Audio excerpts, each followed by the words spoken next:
Magandang araw po, welcome po sa aking channel, Love9 TV. Nandito po tayo ngayon sa Sienna Park Residences, dito po sa Parañaque, kung saan meron po tayong bagong video presentation, isang fully furnished na 2-bedroom condo unit. At meron po itong kasamang parking, balcony, at drying cage.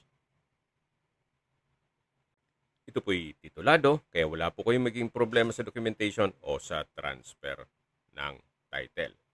Lahat pong kagamitan na nakikita nyo ay kasama po yan pera po sa personal staff ni owner. Kaya ang kulang na lang po dito, kayo at ang gamit nyo. Napaganda po ng location. Ito po'y walking distance lang po mula sa SM Bikutan. Ang full video po ay mapapanood nyo sa aking YouTube channel na Nov9 TV Official. Binebenta po ito ni owner sa halagang 6 million pesos. Kung may mga katanungan po kayo, tawag lang po kayo sa